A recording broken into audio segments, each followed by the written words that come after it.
जानते हो कपड़ों का सबसे महंगा ब्रांड कौन सा है? इंडियन आर्मी की वर्दी।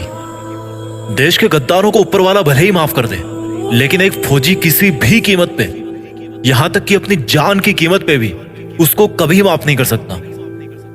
करोड़ों कमाने वाले भी ये वर्दी नहीं कमा सकते। दुनिया के जो बड़े बड़े करोड़पति अरबपति बन के बैठे हैं ना, जो जिनको आप टीवी पर सिनेमा में हीरो बने हुए देखते हो, वो भी नहीं है उस वर्दी को कमाने के लायक। क्योंकि वो वर्दी भाई पैसों से नहीं मिलती, वो पैसे में नहीं बिकती। अगर पैसों में बिकती तो हर कोई पहन के घूमता और अपने आप को फौजी बोलता। उस वर्दी को अगर कमाना है ना, तो पैसा नहीं चाहिए, पैसा नहीं बनाना उसके लिए, उसके लायक बनना है। अगर उस वर्दी को कमाना है ना, तो खुद की जिंदगी, खुद की माँ की खुशी और अपने बचपन के सभी दोस्तों के साथ को कुर्बानी पे लगाना पड़ेगा। और इस कुर्बानी की हिम्मत जिसमें होती है, वही फौजी बनने के लायक होता है।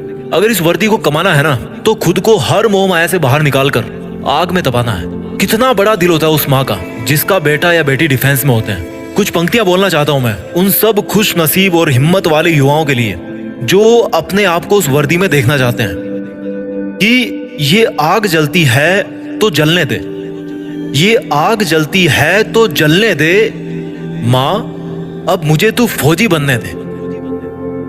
जाना है उस जगह, जाना है उस जगह जहां सुना है मन के मौजी बसते हैं, जाना है उस जगह जहां सुना है मन के मौजी बसते हैं। बहुत देख लिए दुनिया, चल अब फौजी बनते हैं। बहुत जीली नाकाम जिंदगी, चल अब देश के लिए कुछ काम करते हैं। फर्जी के रिश्तों में जिंदगी बर्बाद कर डाली, चल अब जिंदगी देश के नाम करते हैं। अब फौजी बनते हैं।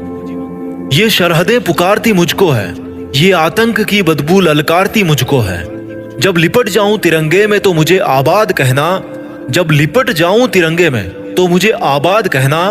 मेरी माँ पल्लू में छिपी हंसी तेरी बहुत प्यारी है, मेरी माँ पल्लू में छिपी तेरी हंसी बहुत प्यारी है। जब लिपट जाऊं तिरंगे में तो मुझे आबाद कहना, मेरी माँ पल्लू में छिपी हंसी तेरी बहुत प्यारी है। इसलिए मुस्कुराते हुए अपने लाल को गुड बाय कहना।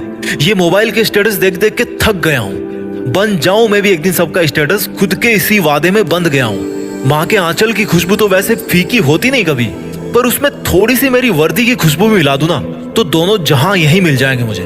और अगली दो लाइन उन लोगों के लिए बोलना चाहता हूँ जिनको लगता है कि बॉयफ्रेंड गर्लफ्रेंड के अलावा इस दुनिया में कुछ होता ही नहीं है। तो भाई कान खोल कर सुनो मेरी बात।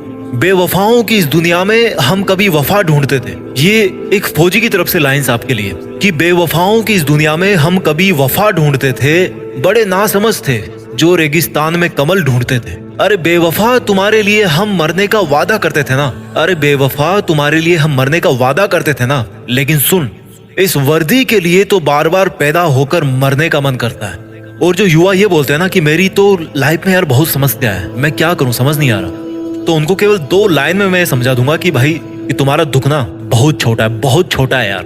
कि हमने समंदर को भी सूखते देखा है, हमने समंदर को भी सूखते देखा है, जब जब मेहंदी वाले हाथों ने मंगलसूत्र उतार के रखा है। जिंदगी में समस्या किसके पास नहीं है, पर एक वो इंसान भी है जो फौजी की वर्दी में हर समस्या का सामना करके अपना फर्ज निभाता है, लेकिन फिर भी रोता नहीं है, मुस्कुराता है। वो फौजी जो हर बार छुट्टी से वापस आते समय यही बोल के आता है कि जल्दी फिर लौट के आऊंगा, लेकिन ये किसी को नहीं पता होता, उसको खुद को भी नहीं पता होता कि वो फिर जल्दी कब आने वाला है ना हिम्मत, है ना हिम्मत। मैं जीत फिक्स के मंच से उन सभी फौजी भाइयों को सलाम करता हूँ और उन पोटेंशियल यूथ को मोटिवेट करना चाहता हूँ जो फौज में भर्ती होने का सपना अपने मन में ठान चुके हैं। क्योंकि दुनिया में देश का नाम करने का इससे बेहतर कोई दूसरा तरीका नहीं हो सकता।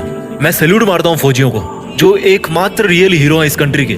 फौजी एक तरह के हीरो नहीं है, वो एकमात्र रियल हीरो है। सैल्यूट। जय हिंद, वंदे मातरम।